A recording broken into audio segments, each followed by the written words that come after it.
রাসূলুল্লাহ সাল্লাল্লাহু আলাইহি ওয়াসাল্লাম বলেছেন, ইন্না লিল্লাহি মালাইকাতান সাইয়াহিন, আল্লাহর কিছু সফরকারী ফেরেশতা আছে যারা ঘুরে বেড়ায়। এদের কাজ হচ্ছে মসজিদে বা বিভিন্ন জায়গাতে ঘুরে বেড়ায়, যারা যেখানে জিকির হয় সেখানে বসে যায় এবং বলতে থাকে, হালুম্মু, আসো আসো, তোমাদের খাবার পেয়ে গেছো, তোমরা যেখানে বসছো তোমরা তোমাদের শান্তি সব কিছু পেয়ে যাবে। এই জায়গাটাই হচ্ছে মজলিসগুলো, যেখানে আল্লাহর কথা স্মরণ, আল্লাহর কথা আলোচনা হয়। আল্লাহর কথা আলোচনা হলে কি হয়? হাদিসে আছে, রাসূলুল্লাহ সাল্লাল্লাহু আলাইহি ওয়াসাল্লাম বলেছেন, সেখানে আল্লাহর পক্ষ থেকে সাকিনা নাজিল হয়, প্রশান্তি নাজিল হয়, 1 নম্বর। 2 নম্বর, এখানে ফেরেশতারা ডানা বিছিয়ে দেয়, 3য় কথা, আপনি দেখতে পাচ্ছেন না।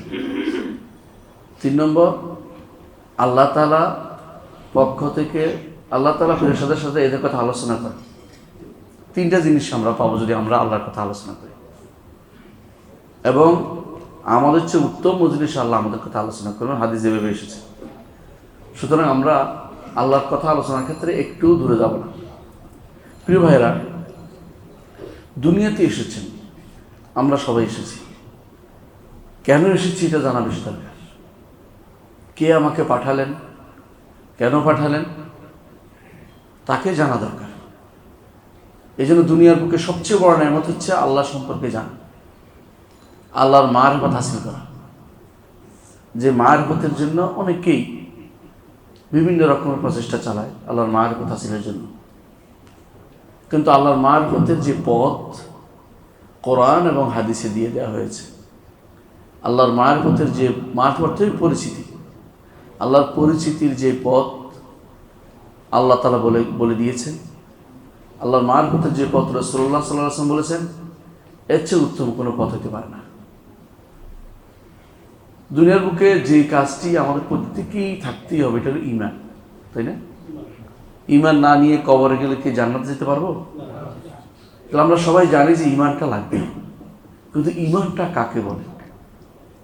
একজন মানুষ একজন স্রষ্টা মানে ঈমান হয়ে গেছে? হয় নাই। আস্তিক হলে ঈমানদার হয় না।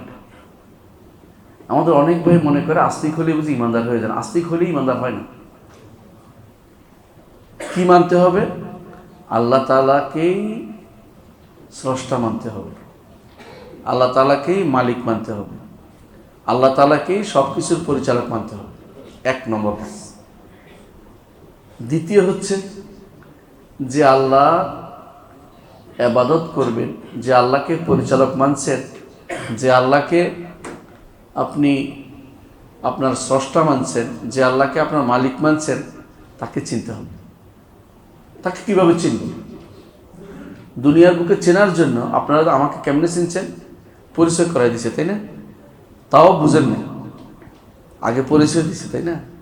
তাও বুঝেন না। যখন আমি আসে বসছি তখন দেখে বলছেন, দেখার পরে চিনে ফেলছেন। এটাই তো কথা। একজনকে চিনতে হলে তাকে দেখতে হয়, চিনতে হলে পরিচয় পেতে দেখতে হয়, অথবা তার মতো কাউকে দেখতে হয়। আপনার একজন মোবাইল বলল, মোবাইল, আপনি মোবাইল দেখছেন তার মতো মোবাইল, বহু মোবাইল দেখছেন আপনি, সুতরাং চিনে গেছেন। মোবাইল বলতে একটা কথার যন্ত্র, বুঝে গেছেন, যা আলাপনী যন্ত্র। তাহলে কোনো কিছু চিনতে হলে হয় এটা দেখতে হয়, নয় এটার মতো কোনো কিছু দেখতে হয়। আল্লাহ তাআলা এমন এক সত্তা, তার মতো কোনো কিছু নাই। তার মতো কোনো কিছু আছে? নাই। আল্লাহ কোরআনে বলে দিয়েছেন সূরা ইখলাসের মধ্যে, আল্লাহু আহাদ আল্লাহুস সামাদ লাম ইয়ালিদ ওয়া লাম ইউলাদ ওয়া লাম ইয়াকুল লাহু কুফুয়ান আহাদ। তিনি এমন এক সত্তা যিনি একক সত্তা, তার মতো কিছু হতে পারে না। আল্লাহু আহাদ আল্লাহুস সামাদ, সামাদ তিনি সন্তান কিনা, স্ত্রীর মুখাপেক্ষী কিনা। এই জন্য পরে বলছেন লাম ইয়ালিদ ওয়া লাম ইউলাদ ওয়া লাম ইয়াকুল লাহু কুফুয়ান আহাদ, কেউ তার মতো হতে পারে না। তাহলে তার মতো কাউকে দেখা সম্ভব না। তাকে দেখা কি সম্ভব? তাকে দেখা এখন সম্ভব না, এক সময় সম্ভব হবে, যখন এই চোখ বদলে যাবে। এই চোখের চেয়ে উত্তম চোখ আল্লাহ আমাদের দিবেন, যে চোখে তাকে দেখার মতো যোগ্যতা আমাদের হবে, সেই সময় আল্লাহ তাআলাকে দেখতে পাবো। সেই সময় কখন হবে? জান্নাতে যখন যাব। এই জন্য দুনিয়ার বুকে তার পরিস্থিতির উপরে নির্ভর করতে হবে। কেউ যদি এখন অতিমাত্রা বলে যে আমি আল্লাহকে দেখতে চাই, তাহলে কি হবে? মুসা আলাইহিস সালামের পরিণতি হবে। মুসা আলাইহিস সালাম তুর পাহাড়ে গেছেন। তুর পাহাড়ে যাওয়ার পরে কথা বলছেন, কিন্তু সব মিটে না।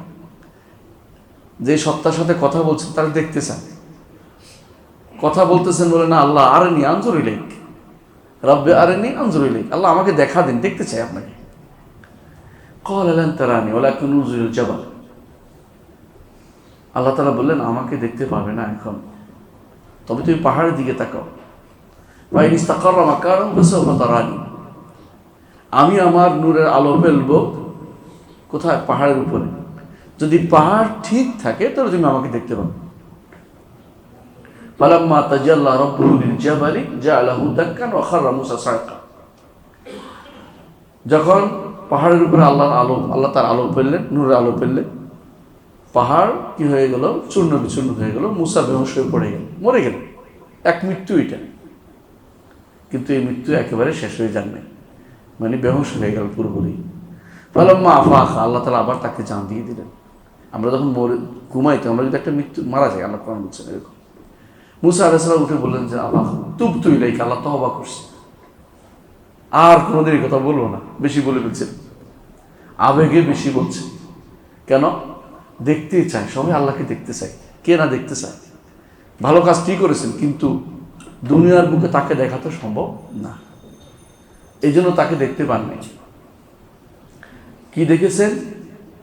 আমাদের নবী মুহাম্মদ রাসূলুল্লাহ সাল্লাল্লাহু আলাইহি ওয়াসাল্লাম তিনি যখন মেরাজ রাত্রিতে গেলেন, তখন তিনি কি দেখেছেন? আলো দেখেছেন। সহিহ মুসলিমের হাদিস হচ্ছে, জিজ্ঞাসা করেছে হাল রাআইতা রাব্বাক, আপনি কি আমার রবকে দেখেছেন?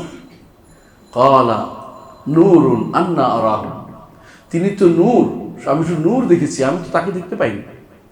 নূরের কারণে তাকে দেখা যায়নি, নূরের কারণে তিনি আলো দেখেছেন, কিন্তু সেই দেখা কোথায় দেখবেন? ইনশাআল্লাহ আমরা সবাই জান্নাতে আল্লাহকে দেখতে পাবো। দুনিয়ার বুকে জীবিত অবস্থায় এই জন্য আল্লাহকে দেখা সম্ভব না। আমরা অনেক সময় মৃত্যুর কথা বলি, ঘুমের কথা বলি। মুহাম্মদ রাসূলুল্লাহ সাল্লাল্লাহু আলাইহি ওয়াসাল্লাম তার রবকে ঘুমে দেখেছেন, ঘুমের মধ্যে স্বপ্নে দেখেছেন, এটা হাদিস দ্বারা প্রমাণিত, কিন্তু বর্ণনা দিতে পারেননি। কেন বর্ণনা দিতে পারেননি? বর্ণনাগুলি শুদ্ধ না, সমস্ত আসছে, বর্ণনা দেওয়ার মতো অবস্থা নাই। যেটুকু দেখিয়েছেন শুধু বুঝিয়েছেন, তিনি তার রব এটুকু বুঝিয়েছেন, এর চেয়ে অতিরিক্ত বর্ণনা দেন নাই। কারণ এটা তিনি রেখে দিয়েছেন জান্নাতীদেরকে সর্বশেষ তিনি এই নেয়ামত দিবেন। মুহাম্মদ রাসূলুল্লাহ সাল্লাল্লাহু আলাইহি ওয়াসাল্লাম বলেছেন, জান্নাতীরা যখন জান্নাতে যাবে, তখন আল্লাহ তাআলা ডেকে বলবেন, আমি তোমাদেরকে বাড়িয়ে দিব না? আপনি আমাদের আর কি বাড়িয়ে দিবেন? এই বিশাল বৈতরণী পার করে নিয়ে আসছেন, জাহান্নাম থেকে মুক্তি দিয়েছেন, জান্নাত দিয়েছেন, আমাদের আলাম তুবাইয়িদু উজুহানা, চেহারা আপনি শুভ্র করে দিয়েছেন, জান্নাতে ঢুকিয়েছেন, এত নেয়ামত দিয়েছেন, এক একটা জান্নাত পৃথিবীর মতো 10 গুণ। ছোট মানুষটা এটা পাইছে, আমরা আর কি পাবো? মানে মাথার ভিতরে আসছেই না কি পাইতে পারি। আল্লাহ তাআলা বলেন, হ্যাঁ লাদাইনা মাজিদ, আমার কাছে বাড়তি আছে। সেই বাড়তিটা হচ্ছে আল্লাহ রাব্বুল আলামিনকে দেখা। সেদিন যখন দেখব, তখন আলমুশ শাহাদা হবে, আলমুশ শাহাদা, সরাসরি দেখা। এখন আমরা আলমুল গায়ব, আল্লাহ হচ্ছেন গায়ব। এই জন্য কোরআনে কারীমের শুরুতে বলা হয়েছে আল্লাযীনা ইউমিনুনা বিল গায়ব, যারা গায়বের উপর ঈমান রাখে তাদের জন্য এই কোরআন, তাদের জন্য নবী কাজে লাগবে। গায়বের উপর যাদের ঈমান নাই, তাদেরকে আপনি যতই চেষ্টা করেন বুঝাতে পারবেন না। গায়বের উপর ঈমান কিভাবে হবে? আপনার যখন মনে হবে এটা আমি মারা যাব, মারার পরেই প্রশ্ন করা হবে, এবং 3টি প্রশ্নের উত্তর আমাকে দিতেই হবে।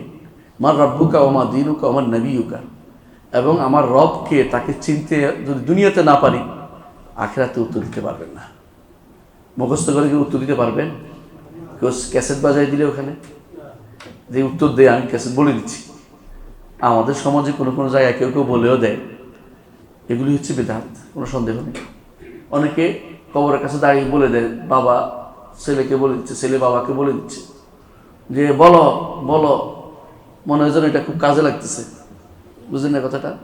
অনেকে ধারণা আছে এটা করে অনেকে, কিন্তু এগুলি হচ্ছে সম্পূর্ণরূপে বেদাত, শরীয়ত অনুমোদিত না। আপনি কি বলে দিবেন? আপনি দোয়া করবেন শুধুমাত্র ওখানে দাঁড়িয়ে। কি দোয়া করবেন? আল্লাহ তাকে প্রশ্নের উত্তর দেওয়া তৌফিক দাও, কিন্তু আপনি শিখিয়ে দিতে পারবেন না। আপনার কথা কি মাটির ভিতরে পৌঁছবে? আল্লাহ যদি না পৌঁছায়, কোনো কিছু পৌঁছার সুযোগ নেই। তাহলে আপনি এই কাজ কেন করতে যাবেন যে আমি উপর থেকে বলে দিব যেন উত্তর দিতে পারে? আবার কেউ কেউ তো মনে করে উত্তর দেওয়ার কোনো দরকারই নেই, ওখানে তো সরাসরি তার বাবা চলে আসবে। হ্যাঁ, আপন বাবা না হোক, যারা বাবা ডাকছে সারা জীবন সে চলে আসবে, তিনি যেভাবে বলবে সেভাবে তিনি উত্তর দিয়ে দেবেন। অথবা কেউ এমনও আছে উত্তর তিনি বাবাই দিয়ে দিবে, আমি শুধু শুয়ে থাকি, এই আশায় বসে আছে। প্রিয় ভাইয়েরা, কোনোটাই উত্তর দিতে পারবো না আমরা যদি একটা কাজ করি, সেটা হচ্ছে আল্লাহ সম্পর্কে পরিচয় লাভ করতে পারি এবং তাকে মানি, তাহলে শুধুমাত্র উত্তর দিতে পারবো। কবরে গেলে প্রশ্ন 3টা করা হবে না 4টা? 4টা করা হবে। আব্দুল্লাহ জাহাঙ্গীর রহমতুল্লাহ নাম শুনেছেন? উনি বলতেন যে আমরা সবাই শুনছি 3টা, কিন্তু 4টে আছে যে অনেকে জানি না। 4টা প্রশ্ন করা হবে। 3টা প্রশ্ন যদি উত্তর দিতে পারে, তারপর একটা প্রশ্ন করা হবে, তুমি কিভাবে জানলে? তুমি কিভাবে জানলে? প্রশ্ন উত্তর দেওয়ার তো কথা ছিল না, কিভাবে জানলে এটাও বলতে হবে। তখন বলতে হবে কারাতু কিতাব আল্লাহ ও আমিলতু বিমা ফীহি, আল্লাহর কিতাব পড়েছি। আল্লাহর কিতাব বুঝছেন তো, কোরআনে কারীম। আমিলতু বিমা ফীহি, যা বলছে সেটা আমল করে সুন্নাহ আমার হাতে রেখেছে। যে ব্যক্তি দুনিয়ার বুকে আল্লাহর কিতাব পড়েছে, আমল করেছে, কোরআন পড়েছে, হাদিস পড়েছে, কবরে গেলে উত্তর দিতে পারবে। আর যে ব্যক্তি দুনিয়ার বুকে কোরআন পড়ায় না, হাদিস পড়ায় নাই, এটার উত্তর দিতে পারবে না। কি বলবে? হা হা হা লা আদরি সামিআতুন নাস ইয়াকুলুনা ফাকুলতু। এটা হাদিস, বারা ইবনে আযিব রাদিয়াল্লাহু বর্ণিত হাদিস, সুনান আরবাতে আসছে, মুসনাদ আহমদে আসছে, সহিহ সনদে। সে কি বলবে? হা হা হা লা আদরি। হা হা কখন বলে মানুষ? চিন্তা করতেছে, চেষ্টা করতেছে উদ্ধার করার, কিন্তু আসতেছে না। অনেক চেষ্টা করবে, কিছু আসে না, শেষে বলবে লা আদরি, আমি জানি না। মানুষ কিছু বলছে, আমি সেরকম বলে গেছি। বুঝছেন তো? দুনিয়ার বুকে আল্লাহকে চিনে নাই, রাসূলকে চিনে নাই, দিন ইসলামকে চিনে নাই, আখিরাতের কথা শুনে নাই, মানে নাই। দুনিয়াটাকে সব কিছু মনে করে বসেছি আমরা। আমাদের প্রশ্ন উত্তর দেওয়া কঠিন, আর প্রশ্ন উত্তর না দেওয়ার পরেও জিজ্ঞাসা করা হবে, বলে তুমি কিছু পড়ো নাই? বলে না, কিছু পড়েই নেই, আমি বলতে পারবো না। তখন কি উত্তর দিবে? তখন ফেরেশতা বলবে লা দারাইতা ওয়া মা তালাইতা, পড়াও নাই, তেলাওয়াতও করো নাই, শিখও নাই। বুঝছেন তো? তালাইতা মানে তালাউতা, আল্লাহর কিতাবও পড়ো নাই, ওয়া মা দারাইতা, পড়াও নাই, তোমার দ্বারা পড়াও হয় নাই, তোমার দ্বারা শিখাও হয় নাই।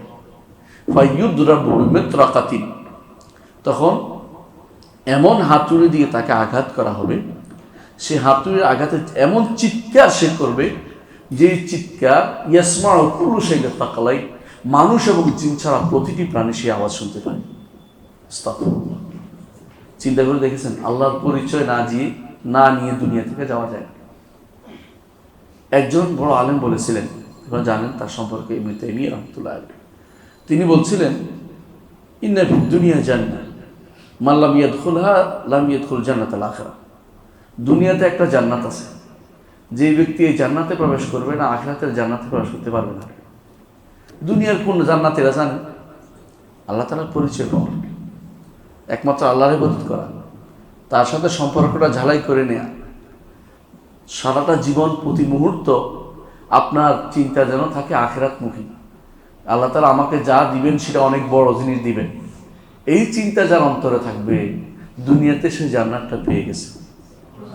এই জান্নাত হচ্ছে দুনিয়াতে প্রশান্তির জান্নাত, আখিরাতের জান্নাত সে পায় নাই।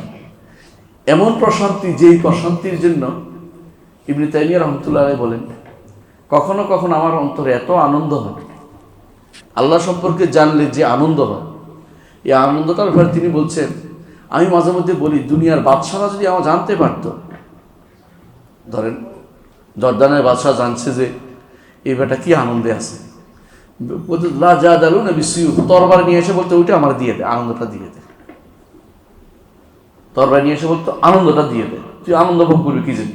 আনন্দ সব আমার থাকবে। তো তারা কেন ভোগ করতে, আনন্দটা কেন নিতে পারে না? কারণ আনন্দটা তো আরেকজনকে দিতে পারে না। দিতে পারে, বলতে পারে, শুনতে পারে, না শুনে ভাগ করে আনন্দ নেওয়া যাচ্ছে না। এই জন্য আল্লাহকে যদি চিনতে পারে, দুনিয়ার বুকে তার চেয়ে বড় শান্তি আর কারণে। ইবনে তাইমিয়া রাহমাতুল্লাহ আলাইহি যখন তাকে জেলে ঢুকানো হলো, তখন তিনি বললেন একটা কথা, মা ইয়াফআলু বিআদাই, আমার শত্রু আমার কি করবে? আমাকে যদি জেলে দেয়, আমি আল্লাহর সাথে একাকিত্ব অবলম্বন করব। আমাকে যদি কোনো সফর করিয়ে দেয়, আমি আল্লাহর জন্য সফরে আসি। আমাকে যদি কোনো, এইভাবে তিনি বলতেন, আমার কোনো সমস্যা নেই। মাত্র একজন মানুষ ঈমানদার যদি রেদা বিল কাদা, আল্লাহর ফয়সালাতে সন্তুষ্ট থাকে, সেই ব্যক্তির মতো শান্তিতে আর কোনো ব্যক্তি অবস্থান করতে পারবে না জগতে।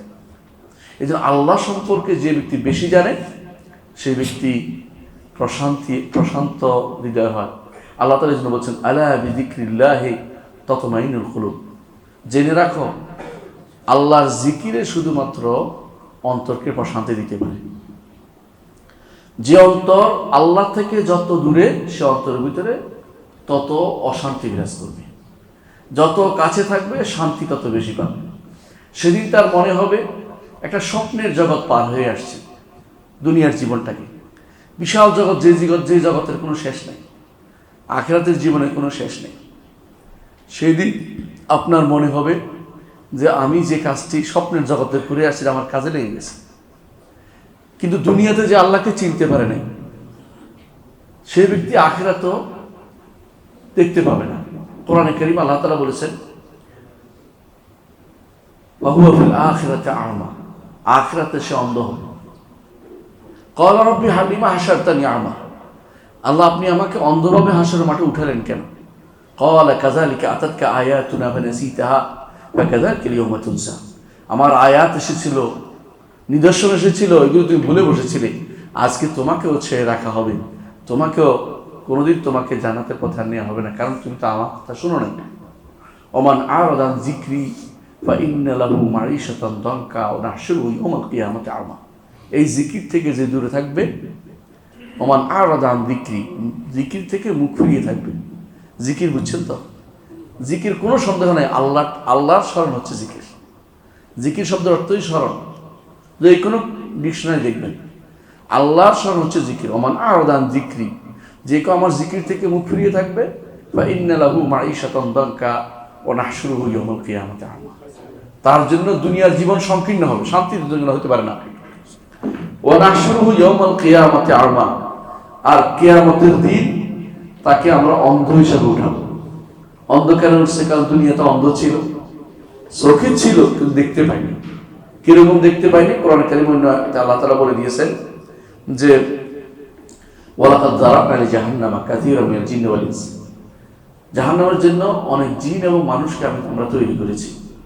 লাহুম কুলুবুন লা ইয়াফকাহুনা বিহা, তাদের কিছু কলব আছে, এগুলি তারা বুঝে না, তাদের কলব দিয়ে তারা বুঝে না, তারা হাত দিয়ে দেখে না, চোপা দিয়ে, এবং আল্লাহ তাআলা সবটাই বলেছেন।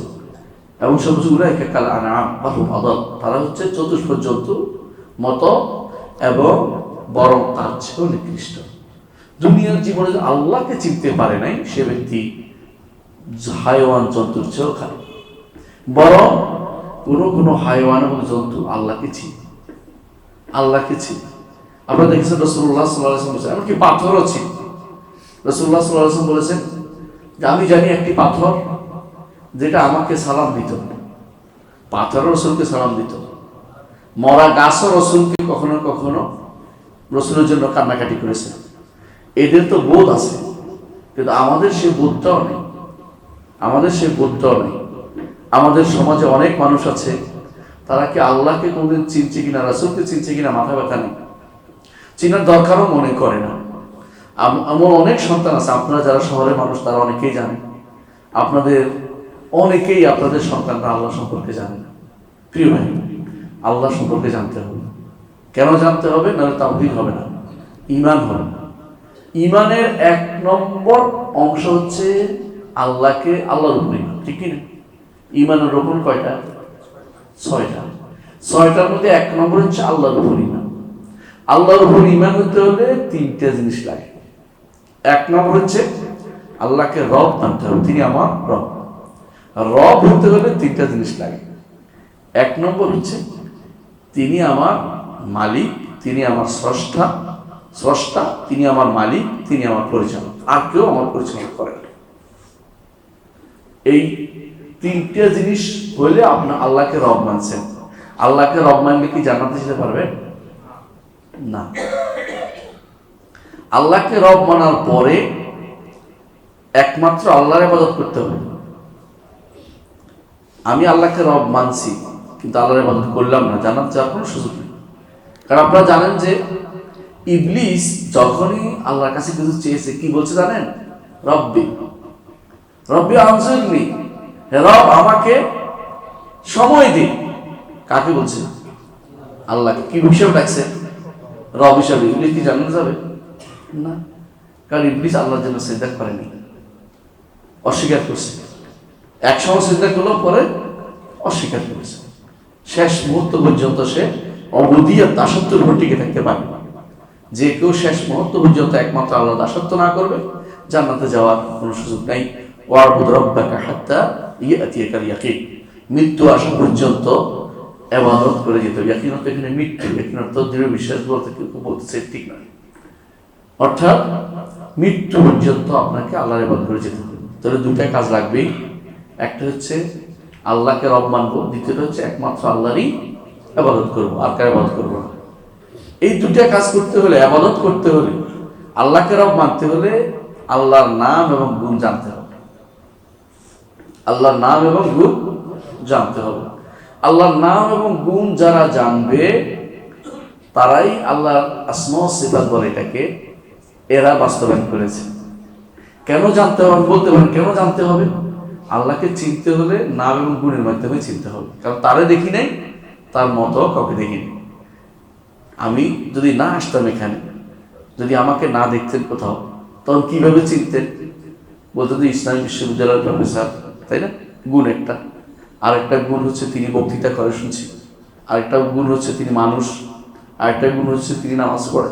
বলতে পারতেন একটা দুইটা, এটা দিয়ে একটা পরিচয় আপনার ইয়াতে আসতো।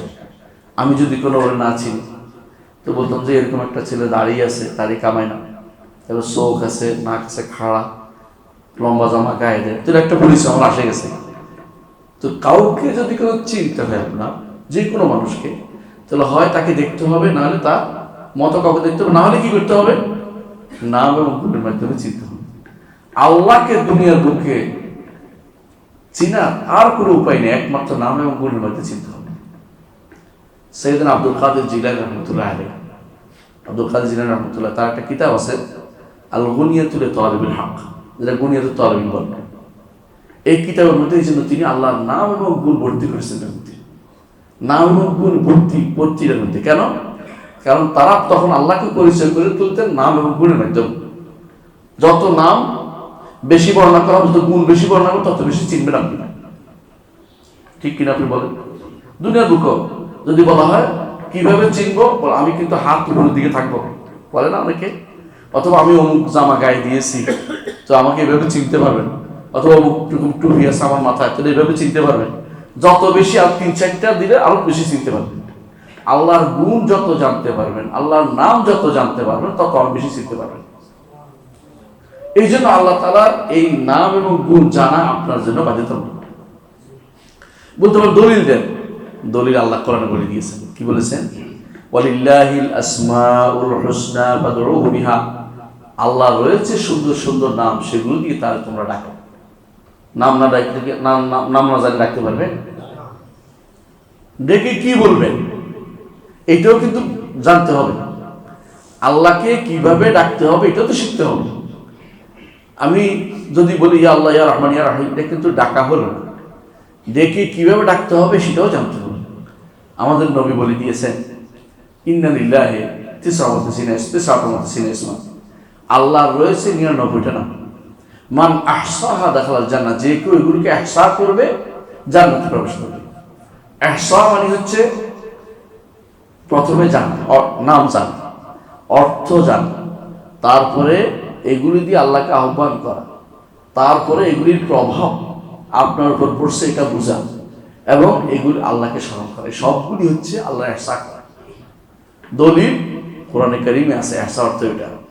সূরা মুজাম্মিলের মধ্যে আল্লাহ তাআলা বলছেন, ইন্না রাব্বাকা ইয়ালামু আন্নাকা তাকুমু আদনা মিন সুলুসাইল লাইলি ওয়া নিসফাহু ওয়া সুলুসাহু ওয়া তাইফাতুম মিনাল্লাযিনা মা'ak ওয়াল্লাহু ইউকদ্দিরুল লাইলা ওয়ান নাহার আলিমা আন লান তুহসুহু ফাতাবা আলাইকুম ফাকরাউ মা তায়াসসারা মিনাল কুরআন। এই ইহসার অর্থ হচ্ছে, ইহসা এখানে একটা শব্দ আছে।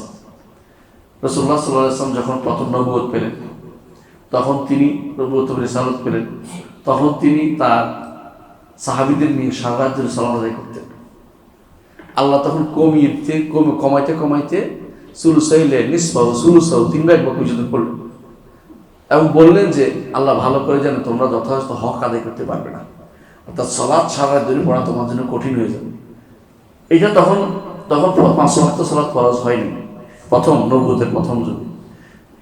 আল্লাহ তাআলা তখন কমিয়ে দিলেন যে পারছো না, তোমরা যথাযথ হক আদায় করতে পারতেছো না। এই জন্য ঠিক আল্লাহর নামগুলো 99টা এমন নাম আছে যেগুলো দিয়ে আমরা আল্লাহকে ডাকলে রাসূলুল্লাহ সাল্লাল্লাহু আলাইহি ওয়াসাল্লাম বলেছেন দাখালা জান্নাত, জান্নাতে প্রবেশ করবে। এখন ডাকার সিস্টেম হলো জানতে হবে, অর্থ তো বুঝতে হবে। আল্লাহর নাম যদি না জানি, আল্লাহর গুণ যদি না জানি, তাহলে আমরা অজ্ঞ থেকে যাবো। এই জন্য রাসূলুল্লাহ সাল্লাল্লাহু আলাইহি ওয়াসাল্লাম আল্লাহকে বেশি জানতেন, তাই না? অবশ্যই বেশি জানতেন। তিনি নিজে বলেছেন, ইন্না আ'লামাকুম ওয়া আখশাকুম বিল্লাহি আনা, তোমাদের মধ্যে আমি আল্লাহকে বেশি জানি, তোমাদের মধ্যে আল্লাহকে আমি বেশি ভয় করি। যে আল্লাহকে বেশি জানে তার বেশি ভয়, বেশি জানে বেশি ভয়। একটা এই যে আপনাদের এখন রাসেল ভাইপারের দুনিয়া ভর্তি, ভয়ে ভয়ে মরে যাচ্ছে।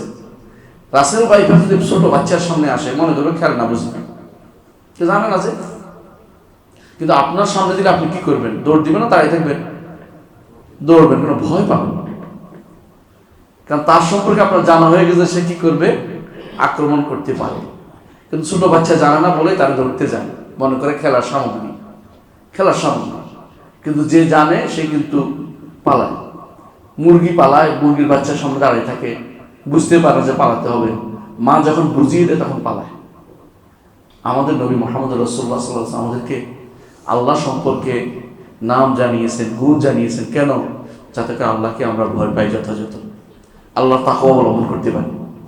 আল্লাহর তাকওয়া অবলম্বন না করলে দুনিয়ার বুকে আপনার কোনো মূল্য নেই, আখিরাতের কোনো মূল্য নেই। আল্লাহ কোরআনে কারীমে বলে দিয়েছেন, ইন্না আকরামাকুম ইনদাল্লাহি আতকাকুম, তোমাদের মধ্যে ওই ব্যক্তি বেশি আল্লাহর কাছে সম্মানিত যে বেশি তাকওয়ার অধিকারী।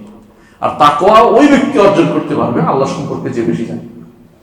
আল্লাহ সম্পর্কে বেশি জানে নবী রাসূলগণ, আল্লাহ সম্পর্কে বেশি জানে সিদ্দিকগণ, আল্লাহ সম্পর্কে বেশি জানে শহীদগণ। জান দিয়ে দিয়েছে কি জন্য? আখিরাতে পাবো, বিশ্বাসটা কত শক্তিশালী। আর সিদ্দিক আবু বকর রাদিয়াল্লাহু আনহু বিশ্বাস তখন শক্তিশালী না, পুরোটাই শক্তিশালী। যত সিদ্দিক আছে তারা এই পর্যায়ে। মারিয়াম আলাইহিস সালাতু ওয়াস সালাম, আল্লাহ তাআলা বলছেন যে তোমাকে সন্তান দেব, এটা বিশাল ব্যাপার হবে, ভবিষ্যৎ কিছুর জন্য মেনে নিয়েছে। সিদ্দিক আল্লাহর কথা, আল্লাহ এই জন্য বলছেন ও মুহু সিদ্দিকা, ঈসার মা সিদ্দিকা ছিলেন, কারণ আল্লাহকে যথাযথ বিশ্বাস করেছেন। সপ্তাহের উপরে আর কোনো কথা নাই, আল্লাহ এটা বলছে সিদ্দিকা। এই জন্য সিদ্দিকা যারা আল্লাহর বাক্য, আল্লাহ তাআলা যা বলে হুবহু বিশ্বাস করছে, কোনো সন্দেহ তাদের মধ্যে কোনো আসে না, তারা হচ্ছে সত্যিকারের সিদ্দিকা। এই পর্যায়ের লোকেরা আল্লাহকে বেশি জানে শহীদরা। আর আল্লাহকে বেশি জানে, যত বেশি ইবাদত করবে আল্লাহকে বেশি জানে। আল্লাহর মারিফত আল্লাহ তাআলা আপনাকে ওই সময় দিবেন যখন পুরোপুরি আল্লাহর জন্য আপনি নিজেকে নিবেদিত করবেন। আল্লাহকে চিনতে চান, আল্লাহকে জানতে চান, বেশি বেশি করে আল্লাহর নাম এবং গুণ নিয়ে গবেষণা করবেন। পূর্বকালের সুফিরা এই জন্য তাদের প্রত্যেকটি গ্রন্থে আল্লাহর নাম এবং গুণে আলোচনা করেছে। কিন্তু এখনকার মানুষগুলো, অনেক মানুষ আছে যারা তাকে চেনার জন্য নতুন পদ্ধতি আবিষ্কার করে। কি আবিষ্কার করে? বিভিন্ন যুক্তি দিয়ে মনে করে বুঝি আল্লাহকে চিনা যায় না। আল্লাহ তো শাহাদা হবেন না। শাহাদা বুঝছেন নি? চাক্ষুষ চোখে আপনাকে দুনিয়াতে দেখতে দিবেন না। চাক্ষুষ আল্লাহকে দেখবেন না কোনোদিন দুনিয়াতে, আখিরাতে দেখবেন। সুতরাং আপনি এখানে যদি কোনো কেউ বলে আল্লাহকে আমি চাক্ষুষ দেখতে পাচ্ছি, বা বলতে মিথ্যা কথা বলছেন। আপনি আল্লাহকে ইলমুল গায়ব হিসেবে রাখতেই হবে। তিনি গায়েব, তাকে দেখতে পাইনি, কিন্তু তার সংবাদ, তার কথা, তার বাণী এসেছে। এবং এমনভাবে এসেছে এখন আমার কাছে শক্তি এত বেশি, ইমানি শক্তি বাড়ছে, আমি এখন আনতা আবুদাল্লাহ কান্নাকা তারা পাইলাম তাকুন তারাও পাইনাও ইয়ারাকা, আমি যেন আল্লাহকে দেখতে পাচ্ছি এভাবে ইবাদত করতেছি। আপনি যখন দেখবেন যে আপনারা অনেকে চাকরি করেন না, যখন দেখবেন যে আপনার চাকরি যে বস, তিনি উপরের বস আসছে, আপনি কি যখন কাজ কি না করে শুয়ে থাকেন, কি করেন যে দেখতে পাচ্ছি কাজটা যেন নষ্ট না হয়, আরো সুন্দর করে, নাহলে বদনামি করবে না, ধরবে, বেতন কেটে দিব, তাই না? এটা কঠিন হয়ে যায় বান্দার জন্য। আল্লাহ যেন দ্বিতীয়টা দিয়েছেন। প্রথমটার নাম হচ্ছে মুশাহাদা, তারপর আল্লাহ তাআলা দ্বিতীয়টা ছিল মুরাকাবা। সেটা কি? আমি যদি তাকে দেখতে নাও পাই, তিনি তো আমাকে দেখছেন, এটাতে কোনো সন্দেহ করতে পারেন না। তিনি আমাকে সার্বক্ষণিক তার তত্ত্বাবধানে রেখেছেন, তত্ত্বাবধান করছেন তিনি, এই জন্য তিনি রাকিব। তিনি রাকিব, তিনি শুধু রাকিব নয়, তার পক্ষ থেকে রাকিব নিয়োজিত আছে আমার দুই পাশে। বিশাল গোষ্ঠী যারা কোনোদিন গোশ খায় না, গোশ খাই বেশি করে লিখে দিবে না, আবার কোনোদিন কেউ কারো প্রতি রাগ হইয়া কমাইও দিবে না, যা আছে তা লিখবে। লা ইয়াসবিকুনহু বিল কওলি ওয়া হুম বিআমরি ইয়ামালুন, কথার আগে যায় না, নির্দেশ যা দিয়েছে তা পালন করে, পুরোপুরি হুবহু আল্লাহর নির্দেশ মোতাবেক চলে। ওরা কিন্তু লিখতেছে। এর বাইরে আবার আমার হাত পা সাক্ষ্য দিবে, আমার চামড়া সাক্ষ্য দিবে। সেদিন আমাকে পালানোর কোনো পথ আমি খুঁজে পাবো না। যে ব্যক্তি দ্রুত এটা বুঝে গেছে দুনিয়াতে, সেই ব্যক্তির জন্য সৌভাগ্য দুনিয়াতে, তার জন্য আখিরাতের সে সওগাত দুনিয়াতে বসে পেয়ে গেছে। আজকে যেন সাহাবায়ে কেরাম সম্পর্কে বলতেছেন, সাহাবায়ে কেরাম আলেমরা বলতেছেন যে আমি কিছু লোক পেয়েছি যাদেরকে যদি বলা হতো যে আগামী দিন তোমার মৃত্যু হবে, আমল বাড়ানোর আর কোনো সুযোগ নেই। তারা এই আমল এমন বেশি আমল জানছে আল্লাহ সম্পর্কে, যে তারা মনে করতো যে এটাই তো, এর আর বাড়াবো কি, আমি তো বিশ্বাস করেই আছি আল্লাহ আগামী দিন মরে যেতে পারে, আগামী দিন কি বললে আমার কি হবে এটা তো আমার আগে থেকে জানা আছে, আমি কোনো ভুলে যাইনি। এরকম ব্যক্তি হচ্ছে সাহাবায়ে কেরাম রিদওয়ানুল্লাহি আলাইহিম আজমাইন। শ্রেষ্ঠ ব্যক্তিদের এই তাদের জীবনী, তাদের কি করতেন, সেটা হচ্ছে আমাদের জন্য বড় ধরনের প্রাপ্তি। এর বাইরে আমাদের কাছে এখন বড় সমস্যা হচ্ছে আমরা এখন কোদওয়া শূন্য হয়ে গেছি। কোদওয়া বুঝেন কিনা? মানে আদর্শ শূন্য। আমরা আদর্শ এখন আর ঠিক জানতে পারি না আমাদের আদর্শ কারা। কারণ আমরা আসলে দরকার ছিল নবীদের পথে চলা, সাহাবায়ে কেরামের পথে চলা, ইমামদের পথে চলা এবং মুহাদ্দিসদের পথে চলা, ফকিহদের পথে চলা। সেই পথে না চলে আমরা কিছু মুষ্টিমেয় কিছু মানুষের পথে চলেছি, দুনিয়ার বুকে বিভিন্ন রকমের কাজ করে যাচ্ছে, ওদের পিছনে চলে আমরা মনে করছি হেদায়েত পাবো না। হেদায়েত যারা পেয়েছেন তাদের পথে আমাদেরকে চলতে হবে। তারা হচ্ছেন নবিয়্যিন, সিদ্দিকিন, শুহাদা, সালেহিন। আল্লাহ তাআলা কোরআনে কারীম বলেছেন ইহদিনাস সিরাতাল মুস্তাকিম। প্রতিদিন দোয়া করেন না? সিরাতুল মুস্তাকিমের কারা? সিরাতাল লাযিনা আনআমতা আলাইহিম, তাদের পথ, যে পথে আপনি নিয়ামত দিয়েছেন সেই পথ কাদের?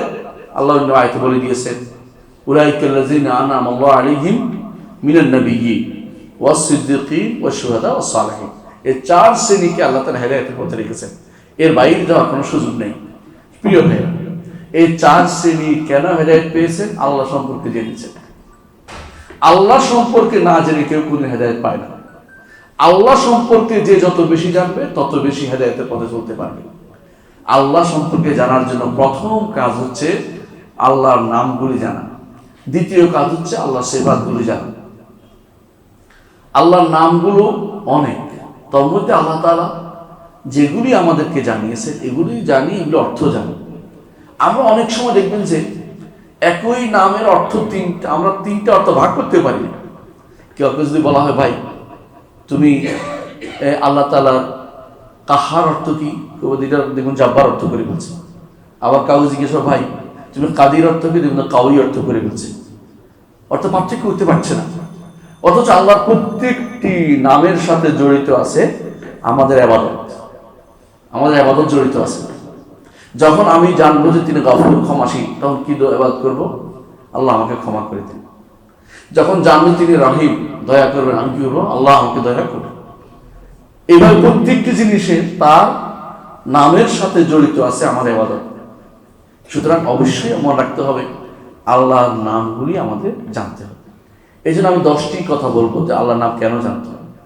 1 নম্বর কারণ হচ্ছে আল্লাহর নাম জানা আমার ঈমানের একটা অংশ। ঈমানের একটা অংশ। যদি আমি আল্লাহ সম্পর্কে না জানি, কেউ যদি বলে সব জানি কিন্তু আল্লাহ বলবো না, ঈমানদার হতে পারবে? পারবে না, ঈমানদার হতে পারবে না। ঈমানদার হওয়ার জন্য আল্লাহর নাম জানা একটা শর্ত। দ্বিতীয় কাজ হচ্ছে যে আল্লাহর নাম জানা হচ্ছে সবচেয়ে বড় ইলম। দুনিয়ার মানুষ অনেক কিছু জানে না।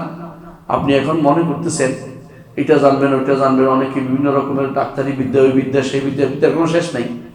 ডাক্তারি বিদ্যা মানুষের শরীর বিদ্যা, এটা মানুষের শরীর নিয়ে গবেষণা করতেছে, তাই তো? কিন্তু আপনি এমন একটা বিদ্যা, আল্লাহর নামগুলি, যেই বিদ্যাটা মানুষের স্রষ্টা যিনি, আপনার স্রষ্টা যিনি, তার সম্পর্কে জানছেন। সুতরাং বড় মর্যাদাপূর্ণ ইলম হচ্ছে আল্লাহ সম্পর্কে জানা। এটা হলো দ্বিতীয় নম্বর সৌভাগ্য আপনার জানা। 3 নম্বর যে কারণে আল্লাহ তাআলার নাম আপনাকে জানতে হবে। সমস্ত দ্বীনি ইলমের মূল হচ্ছে আল্লাহ তাআলার পক্ষ থেকে আসে, তাই না? এই কোরআনকে দিয়েছেন আল্লাহ, রাসূলকে পাঠিয়েছেন আল্লাহ, শরিয়াকে দিয়েছেন আল্লাহ। তো আল্লাহ সম্পর্কে না জেনে তার শরিয়া জেনে কোনো লাভ হবে না। কথা বুঝতে পারছি কিনা? আপনি ধরেন আল্লাহর ইবাদত করেন, ভালো কথা, আলহামদুলিল্লাহ, আপনি আল্লাহকে মানেন, জানেন, সব কিছু করছেন, আপনি হচ্ছেন জান্নাতি। কিন্তু কেউ ধরে এমন মনে করে যে শুধু সিজদা করে কিন্তু আল্লাহ সম্পর্কে জানে না, তার সিজদার কোনো মূল্য আছে? কোনো মূল্য নেই। কার জন্য করছেন যা জানতে হবে আপনাকে, কার জন্য ইবাদত করছেন এটা আপনাকে জানতে হবে। একজন মানুষ অনবরত দান করছে কিন্তু আল্লাহর জন্য দান হচ্ছে না, তার দানটা হচ্ছে দুনিয়ার কোনো কিছু লাভ করার জন্য। এই দানের কোনো মূল্য নেই, এই দানের কোনো মূল্য নেই। এই জন্য কাফেররা অনেক দান করে। আপনি কোনো অমুক তমুক বিভিন্ন দেখবেন যে মাদার হয়েছে, ফাদার হয়েছে, এরা সারা জীবন খবর জীবনটাকে কি করেছে করে দিচ্ছে। এদের জীবনের কোনো মূল্য আল্লাহর কাছে নাই, কারণ তারা আল্লাহকে চিনতে পারেনি। যেন কষ্ট করলেই পাওয়া যাবে না আল্লাহ, কষ্টটা যেন ঠিক মতন হয়, জায়গা মতন হয়। সেটা ঈমান না থাকলে ওইটা কোনো কাজে লাগবে না। তো 3 নম্বর কাজ হচ্ছে সমস্ত ইলমের মূল হচ্ছে আল্লাহ সম্পর্কে জানা, তারপরে সেই ইলমটা সব জায়গায় কাজে লাগবে। 4 নম্বর কাজ হচ্ছে আমাদের সোনালী অতীত যেটা ছিল, রাসূল কোনোদিনই বিজ্ঞান চর্চা, ওই অমুক চর্চা, জীববিজ্ঞান, অমুক বিজ্ঞান, এগুলি থেকে রাসূলুল্লাহ সাল্লাল্লাহু আলাইহি ওয়াসাল্লাম কাউ আহ্বান জানায়নি। রাসূল আমাদেরকে আল্লাহ সম্পর্কে জ্ঞান দিয়েছেন, আল্লাহ সম্পর্কে জ্ঞান দিয়েছেন। আল্লাহর বাণীতে আল্লাহ তার সম্পর্কে আমাদেরকে জানিয়েছেন। কিভাবে জানিয়েছেন? আল্লাহু লা ইলাহা ইল্লা হুয়া আল হাইয়ুল কাইয়্যুম, দেখছেন তো পরিচয় কেমন তুলে ধরেছেন। আবার দেখেন কুল হুয়াল্লাহু আহাদ আল্লাহুস সামাদ লাম ইয়ালিদ ওয়া লাম ইউলাদ ওয়া লাম ইয়াকুল লাহু কুফুওয়ান আহাদ। আল্লাহ তাআলা তার পরিচয় তুলে ধরেছেন। তাহলে আল্লাহর বাণীতে কোনো আয়াতের শেষে আলিয়ুল হাকিম, আজিজুল হাকিম, গাফুরুর রাহিম, আল্লাহ নিজের পরিচয় তুলে ধরেছেন। আল্লাহ তাআলা যে পরিচয় তুলেছেন, রাসূল সেই পরিচয় তুলে ধরেছেন, সাহাবায়ে কেরাম সেভাবে পরিচয় তুলে ধরেছেন, তাবেঈনরা সেই পরিচয় তুলেছেন, আবু হানিফা রাহমাতুল্লাহ সেই পরিচয় তুলে ধরেছেন। যুগে যুগে ইমামরা, 4 ইমাম এবং মুহাদ্দিসিনরা, 6 মুহাদ্দিস, আরো মুহাদ্দিসরা সবাই আল্লাহর পরিচয় তুলে ধরা, তারা সমস্ত এইটাই তাদের নীতি ছিল যে এটাতে বিজ্ঞান হলে সে বিজ্ঞান, এটাতে বিজ্ঞান হলে সে বিজ্ঞান। আপনি অনেক কিছু জানেন, বিশাল বড় আপনি ডাক্তার, বিশাল বড় ইঞ্জিনিয়ার, বিশাল বড় পদার্থবিদ বা অমুক তমুক, আপনি একবার পদার্থ নিয়ে চিন্তা করতে করতে অনেক কিছু করেছেন। আল্লাহ সম্পর্কে আপনার জ্ঞান নেই, আপনি কিছুই জানেন নাই, আপনি কিছুই জানেন নাই। আপনার এই জ্ঞানের কোনো আল্লাহর কাছে কোনো মূল্য নেই। তবে ঈমান আছে, ওইটা আছে, তাহলে কাজে লাগবে, দুটেই কাজে লাগবে। ঈমান নাই তো কোনো কিছু কাজে আপনার দিবে না। এদের সমস্ত আমাদের সালেহ সোনালী অতীতের লোকেরা এই এলেমটার জন্য সব জায়গায় দৌড়াইছে। ইমামরা বের হতেন মাসের পর মাস হাদিসের এলেম নিতেন, মাসের পর মাস। ইমাম শাফি রহমতুল্লাহ আলাইহি যখন ছাত্রদের বলতেন কালো পোশাক পরবা, কেন? তখনকার দিনে আমাদের মতো বল পয়েন্ট, ভালো পয়েন্ট ছিল না, দোয়াত কালি নিয়ে দৌড়াইত। কোনো ব্যক্তি মুহাদ্দিস আসছে তো ধরেন দৌড়াচ্ছে কি জন্য? দোয়াত কলম নিয়ে যে লিখতে হবে। দোয়াত কলম মানেই হচ্ছে কিছু না কিছু কাপড়ে পড়া। এদের মধ্যে কালো পোশাক পরবে, যাতে করে তোমার কাপড়ে পড়লে এত প্রতিদিন দৌড়াবে না, দুর্গা করতে। সাবানের এত ব্যবহার ছিল না। এলাকার পর এলাকা মানুষ ঘুরে বেড়াতো কি জন্য? কোরআন শিখার জন্য, হাদিস শিখার জন্য, জানার জন্য। তখন এই ইলমের পিছনে দৌড়াইতো সবাই। আর এখন এই এলেমটা যত বাদ দিতে পারে মানুষ যেন ততই শান্তিতে থাকে, নাউজুবিল্লাহ। এই অশান্তি তাদের জীবন থেকে কোনোদিন যাবে না। তাদের সন্তান হবে ওই ব্যক্তি যে ব্যক্তি রাতের অন্ধকারে বাবা মাকে হত্যা করার চেষ্টা করবে তাদের সম্পদ নেওয়ার জন্য। সম্পদ এখনই দেওয়া দরকার। তাদের সন্তানরা সেরকম হবে এবং তারা মরে যাবে ব্যঘরে। তারা আল্লাহর ঈমান নিয়ে মারা যাবে না, কারণ তারা তো আল্লাহ সম্পর্কে জানে। আর তাও সেই সময় তাদের সবাই কি করেছে? বড় হয়েছে কে? আবু হানিফা। খেয়াল করেছেন আপনি? বড় হয়েছে কে? মালিক। বড় হয়েছে কে? শাফিঈ। বড় হয়েছে কে? আহমদ। কি জন্য বড় হয়েছে? ডাক্তারি বিদ্যায়। কোন বিদ্যায়? আল্লাহ সম্পর্কিত বিদ্যায়, রাসূল সম্পর্কিত বিদ্যায়। তো দ্বীনি ইলমের মূল হচ্ছে আল্লাহ সম্পর্কে জানা। এটা হচ্ছে মানহাজুস সালাফ, সালফের নীতি।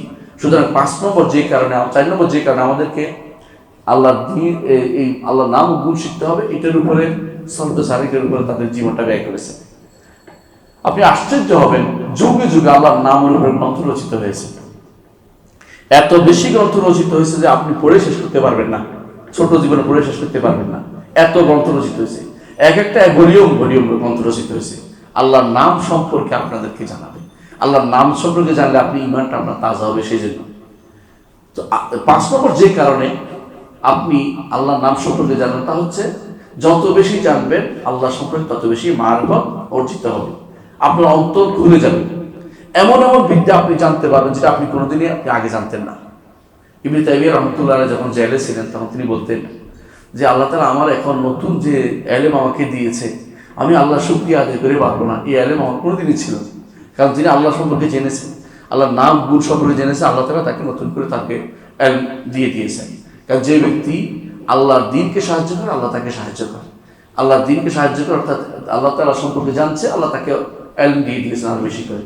এটা সাধারণ বুদ্ধিক মানুষ বা যে ব্যক্তি ইলমের দ্বীনের পথে থাকে স্পষ্ট বুঝতে পারে। আপনি দেখবেন শেখ মোহাম্মদ সালেহ আল উসাইমিন যখন প্রথম দর্শ দিতেন 1 ঘন্টার মধ্যে অনেক পড়াই বলতেন। শেষের দিকে তিনি এক একটা দর্শ দিতেন, এক এক আয়াতের দর্শে 3 ঘন্টা শেষ, একটা আয়াতের দর্শে ঘন্টা শেষ। আল্লাহ তাআলা তার মধ্যে এমন প্রচয় করেছেন, এমনভাবে দিয়েছেন যে কারণ আল্লাহ তাআলার পথে তিনি চলেছেন। আল্লাহ তার জন্য সবকিছু তার তার জ্ঞানকে উন্মুক্ত করে দিয়েছেন, যে আল্লাহ তাআলা তাকে জানিয়েছেন। 6ষ্ঠ যে কারণে আমাদেরকে আল্লাহর নাম ও গুণ শিখতে হবে, এটা তাওহীদুল আসমা ওয়াস সিফাত।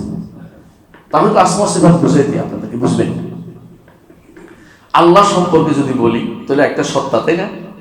সত্তা বুঝুন তো আপনি, একটা সত্তা, একটা জাত বলে এটাকে, ব্যক্তিত্ব বলে, ব্যক্তি বলে, তাই না? শখস বলে।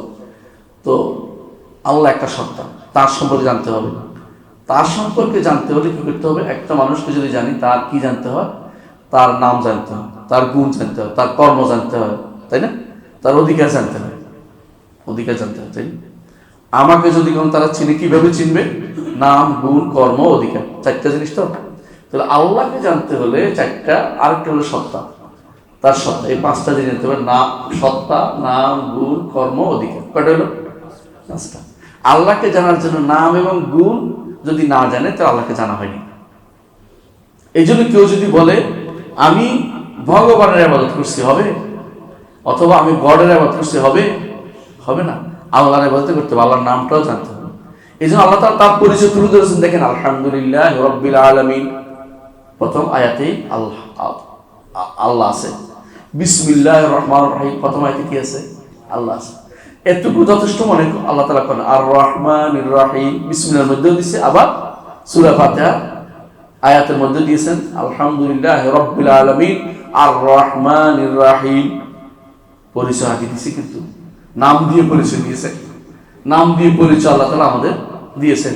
সুতরাং আল্লাহর নাম এবং গুণ জানার মধ্যে তাওহীদ জানা সীমাবদ্ধ। যদি কেউ নাম এবং গুণ না জেনে তাওহীদের দাবি করে, সে ব্যক্তি তাওহীদবাদী হতে পারে নাই। এই জন্য তাওহীদবাদী হতে হলে তাওহীদ হওয়া দরকার আছে। কেন? তাওহীদের জন্য জান্নাতে যেতে পারবেন না কেউ, কারণ তাওহীদ শুদ্ধ না হলে জান্নাতে যেতে পারবেন না। তো আল্লাহর নাম এবং গুণ জেনেই আমাদেরকে আল্লাহকে চিনতে হবে, এর মাধ্যমে জান্নাতে যাওয়ার ব্যবস্থাপনা হবে। তাও যত বেশি জানবেন। 7 নম্বর যে কারণে আল্লাহর নাম এবং গুণ জানবো, সেটা হচ্ছে যে আল্লাহর নাম এবং গুণ যদি জানি অন্তরের মধ্যে জীবন পাবো, না হলে মৃত এরা। আল্লাহ নাম এবং গুণ যে ব্যক্তি জানে না, সে ব্যক্তি মৃত। যে ব্যক্তি আল্লাহর নাম এবং গুণ জানে সে ব্যক্তি জীবিত। 8 নম্বর যে কারণ সেটা হচ্ছে যে যত বেশি নাম জানবেন তত বেশি ফল পাবেন, আমরা একটু আগে উদাহরণ দিয়েছি। আর 9 নম্বর হচ্ছে যে যদি নাম গুণ জানি বাতিল সম্পর্কে দূরে থাকতে পারবো। বাতিল আমাদেরকে বিভ্রান্ত করতে পারে। কেউ যদি বলে যে আমি দিতে পারি তোমাকে সন্তান, কি বলবে? না, তুমি দিতে পারো না, কারণ দেয়ার মালিক একমাত্র আল্লাহ। কেউ যদি বলে আমাকে সেজদা করো, বলো না, আমি সেজদা তো আল্লাহর জন্য করবো, তোমাকে করব না। যত বেশি নাম গুণ জানবো তত বেশি আমি বাতিল থেকে দূরে থাকতে পারবো। আর 10 নম্বর হচ্ছে জান্নাত লাভে ধন্য হতে পারবো। এই জন্য 10টি কারণ বলেছি আপনাদেরকে আল্লাহ নাম ও গুণ জানতে হবে। আল্লাহ নাম ও গুণ জানার ক্ষেত্রে প্রথমে হচ্ছে আল্লাহ সম্পর্কে জানা। আল্লাহ সম্পর্কে কিভাবে জানবো? আল্লাহ সম্পর্কে জানার পর আমরা অনেক আলোচনা করেছি ইতিপূর্বে, শুধু একটুকু বলবো। আল্লাহ রাব্বুল আলামিন, তার আল্লাহ নামটা হচ্ছে মূল, আর বাকিগুলো হচ্ছে গুণ বাঁচানো। কথা বুঝেন কিনা? ধরেন আপনার নাম হচ্ছে যেমন আপনার নাম হচ্ছে বোরহান, কথা বললাম। এখন যদি বলে যে দয়ালু, বোরহান দয়ালু, তাহলে নাম কোনটা আসল? বোরহান। দয়ালু হলো তার গুণ। বোরহান ক্ষমাশীল, তাহলে বোরহান হলো, বোরহানের নাম, ক্ষমাশীল তার গুণ। হতে পারে একজন মানুষও ক্ষমা করতে পারে দুনিয়ার মধ্যে, আল্লাহর মতো তো আর না। হ্যাঁ, দয়া করতে পারে, কিন্তু আমার দয়া কতটুকু? আমার কাছে যতটুকু আছে একটুকু এক ইয়া দিতে পারবো, এক সামনে দিতে পারবো, আর আল্লাহ দিলে তো বিশাল। তো আল্লাহ তাআলা এই জন্য কোরআনে কারীমে তার নবীর ব্যাপারে রাউফ বলছে, রাহিম বলেছে, নিজের ব্যাপারে রাউফ রাহিম বলেছে, কিন্তু বিশাল পার্থক্য দুজনের মধ্যে। দয়ার ক্ষেত্রেও পার্থক্য। দয়ার ক্ষেত্রে পার্থক্য বুঝবেন কিনা? রাসূলুল্লাহ সাল্লাল্লাহু আলাইহি ওয়াসাল্লাম বলেছেন আল্লাহ তাআলা 100টা রহমত সৃষ্টি করেছে, তার মধ্যে একটা রহমত দুনিয়াতে দিয়েছেন। এতেই আমরা সন্তানের প্রতি মা রহম দিন। একটা ছোট বাচ্চা, তার প্রতি আপনি দয়া করেন, এবং একটা আপনার সন্তানের প্রতি আপনি দয়া, বাবার প্রতি দয়া করেন, মায়ের প্রতি দয়া করেন। কি জন্য? একটা রহমত তিনি দুনিয়াতে দিয়েছেন। এটা কিন্তু সৃষ্ট রহমত। তার কোনো গুণ জগতে নাই, আল্লাহর কোনো গুণ জগতে নাই, একটা আছে, কোরআনে কারীম। শুধুমাত্র কোরআনের বাণীটা আপনাকে দিয়েছে এটা পড়ে তার কাছে যাওয়ার জন্য, এটা পড়ে তার নৈকট্য অর্জন করার জন্য, আর কিছু দেন নাই তিনি। আর যা আমার কাছে আছে সবই সৃষ্ট জিনিস। আমার কাছে যে দয়া আছে এটা আল্লাহর সৃষ্ট দয়া। আমার কাছে যে এলম আছে এটা আল্লাহর সৃষ্ট এলম। আল্লাহ আমাকে এটা দিয়েছেন, দয়া করে দিয়েছেন, আমাকে দান করেছেন। আল্লাহ আমাকে যে ভালো গুণগুলো দিয়েছেন সবই সৃষ্ট, খারাপ গুণগুলিও তার সৃষ্টি, কিন্তু সৃষ্টির মধ্যে তিনি সৃষ্টি করার মধ্যে কোনো খারাপই নেই। আমার কাছ থেকে এসে সেটা খারাপই হয়ে গেছে, খারাপ হয়ে গেছে। সাপ সৃষ্টি করার মধ্যে খারাপই নেই, সাপের কর্মটা খারাপ করে, সাপে মানুষকে শুধু কামড় দেয়। হ্যাঁ, সাপ থেকে দূরে থাকতে হবে আমাদেরকে, কিন্তু তাই বলে সাপ সৃষ্টির মধ্যে কোনো খারাপ বলা যাবে না। তিনি তার বিশেষ কারণে তিনি সৃষ্টি করেছেন, যার মাধ্যমে তিনি বিশেষ বিশেষ তার হিকমত আছে, সেই কারণে তিনি সৃষ্টি করেছেন। তো সেই হিসাবে বলছি আল্লাহ নামটি হচ্ছে মূল নাম। আল্লাহর নামের সাথে অন্য গুণগুলি আসে, যেমন আল্লাহর পরিচয় দেন, বলেছে তিনি রহমান, তিনি রাহিম, তিনি গাফফার, তিনি গফুর, তিনি রয়ুব, তিনি এভাবে বলতে থাকেন। এই যে বলেন এগুলো কেন? তার গুণ বর্ণনা করছে। তাহলে আল্লাহ নামটা হচ্ছে মূল নাম। এই জন্য আল্লাহ নামটা হচ্ছে ইসমুল্লাহিল আযম, আল্লাহ সবচেয়ে বড় আল্লাহ নামটি। আর আল্লাহ নামটির সাথে যদি কোনো আর রহমান আর রাহিম হয়, তাহলে আপনি কোরআন যেভাবে আসছে সেভাবে আপনি আল্লাহর নাম সবাই জানতে পারেন যে রহমান রাহিম। রহমান এবং রাহিম, রহমান হচ্ছে এমন দয়া যে দয়া সবাইকে শামিল করে, আর রহিম হচ্ছে এমন দয়া যে দয়া বিশেষ লোকদের শামিল করে। এটা সবাই জানি আমরা, কিন্তু দুটেই তার দয়া, এক একটার পরিধি এক এক রকম, এক একটার পরিধি এক এক রকম। একটা একান্ত, যেটাতে কোনো যেই দয়ার মধ্যে রয়েছে শুধু একেবারে আপনার শুধু আনন্দ আর আনন্দ, এটা হচ্ছে রাহিম।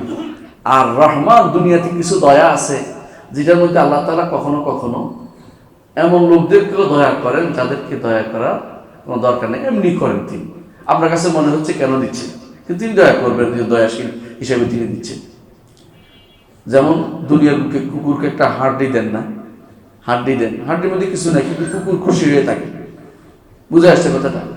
কুকুর যে খুশি হয়েছে এটার মধ্যে তার কোনো প্রাপ্তি নেই, কিন্তু তারপরে সে এর পিছনে দৌড়েছে। দুনিয়ার বুকে এই জন্য কাফেরদের জন্য আল্লাহ তাআলা কি রহমান, ইমানদারের জন্য রহমান। ইমানদারের জন্য যেটা দিছে এটা খালেস জিনিস দিছে, কাফের জন্য যেটা দিছে এটা আসলে নিয়ামত বলা যাবে না। এই জন্য যে তার দুনিয়াতে জীবন ধারণের জন্য দরকার হিসেবে দিছে, তাকে ইমান দেয় নাই, সুতরাং তাকে সবচেয়ে বড় নিয়ামতটা সে অর্জন করতে পারে নাই। যে নিয়ামতের কারণে ওইটা কাজে লাগতো ওইটা কাজে লাগাইতে পারে নাই সে। ওইটা শুধুমাত্র তার জীবন ধারণের দরকার দেখে তাকেও দিছে, তার সন্তানকেও দিছে। এমনকি এটাও বলছেন, দুনিয়াতে যদি ইমানদাররা কাফের হওয়ার আশঙ্কা না থাকতো তো আল্লাহ তাআলা কি বলছেন, ওয়ালাউলা ইয়াকুনু নাসু উম্মাতান ওয়াহিদা লাজাআলনা লিমান ইয়াকফুরু বির-রহমান লিবুয়ুতিহিম সাকফাম মিন ফিদ্দা।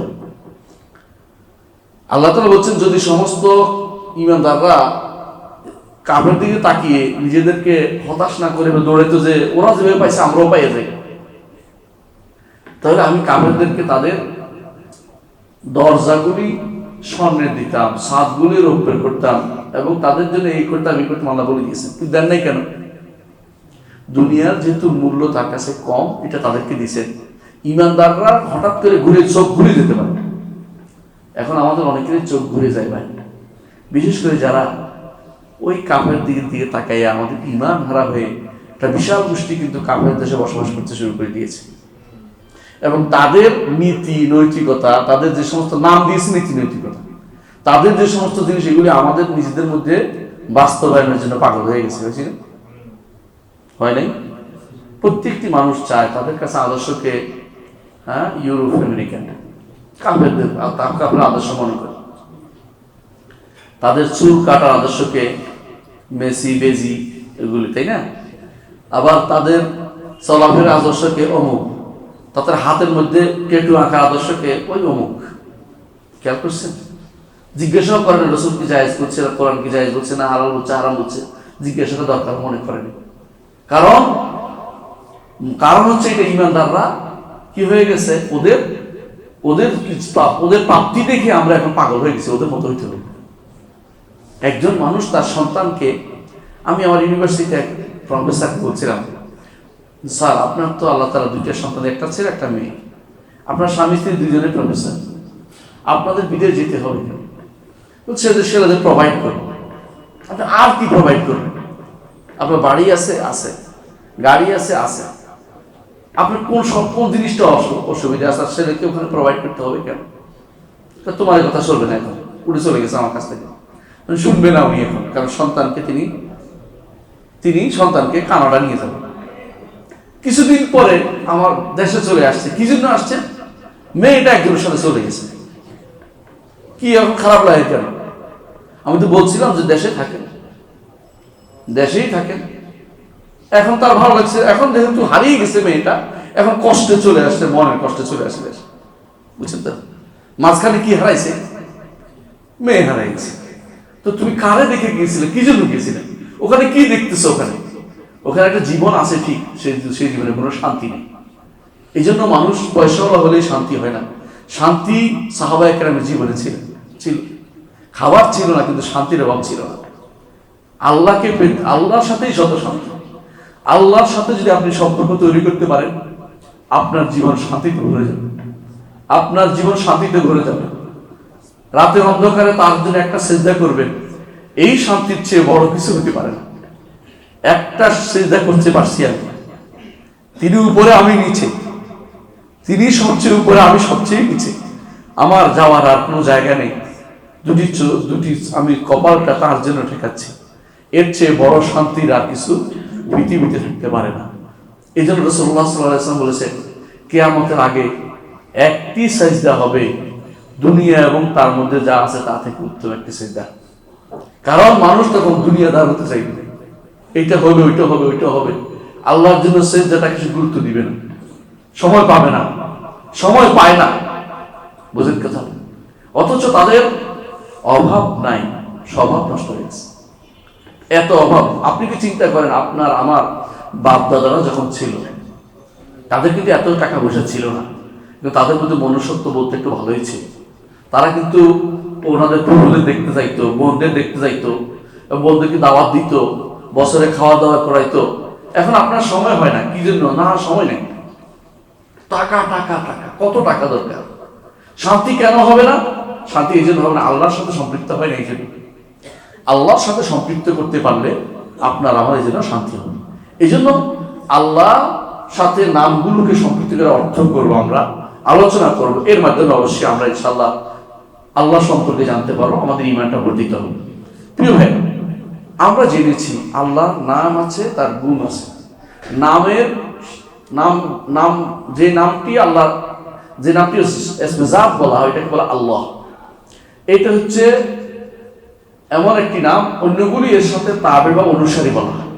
যে আল্লাহ গুণ হচ্ছে তিনি দয়ালু। দয়ালুর গুণ আল্লাহ, এটা না। আল্লাহর গুণ হচ্ছে তিনি দয়ালু। আল্লাহর গুণ কি? তিনি হাই, তিনি চিরস্থায়ী জীবন তার রয়েছে, চিরস্থায়ী জীবন, অনন্ত জীবন, হাই, জীবিত তিনি, যে চিরঞ্জীব যেটাকে বলে। আল কাইয়ুম, তিনি সর্বসত্তার ধারক, অর্থাৎ তিনি কোনোদিন সবাইকে তিনি ধারণ করে আছেন। কিরকম? ইন্নাল্লাহা ইউমসিকুস সামাওয়াতি ওয়াল আরদা আন তাজুলা, আসমান এবং জমিনকে আল্লাহ তাআলা তিনি ধারণ করে রাখছেন। এগুলি পড়ে যাওয়া আছে, পড়ে যাওয়া বুঝছেন কিনা? আপনি এখন ভালো করে চিন্তা করে দেখুন, আপনি এখন ভালো করে চিন্তা করে দেখুন, এই যে গোলকগুলি আছে আকাশে, টেলিস্কোপ দিয়ে তাকাবেন, দেখবেন যে গোলক কতগুলো। এই গ্রহ, নক্ষত্র, সূর্য নামক গ্রহর অধীনে থাকার, নক্ষত্রের অধীনে থাকার কারণে কণাগুলি গ্রহ আছে না? এগুলি যদি কোনো একটার সাথে একটা লেগে যেত, কি হইতো? থাকতো, দুতলা থাকতো। যদি পৃথিবীটা নিচের দিকে যাইয়া কোনো একটার সাথে ধাক্কা খাইতে থাকতো, পৃথিবীতে এরকম এরকম করতে থাকতো, নড়াচড়া করতে, আপনি জীবে থাকতে পারতেন? যদি 5 মিনিট যদি ভূমিকম্প হয়, আপনি কি করেন? বলে বাবা শেষ, আমার বাড়িকে আল্লাহ রক্ষা করেন, তাই না? ভূমিকম্প লাগে না। যদি কেউ বাতাস দেওয়া হয় 10 মিনিট, আপনি কি করেন? যে কোনো মূল্যে ঘরটা রক্ষা করতে হবে, নিজে আর কোনো চিন্তার কারণ নাই, আগে নিজেই বাঁচি নেই, তাই তো? আমার মনে পড়ে একবার হজের মধ্যে বিশাল ঝড় আসলো।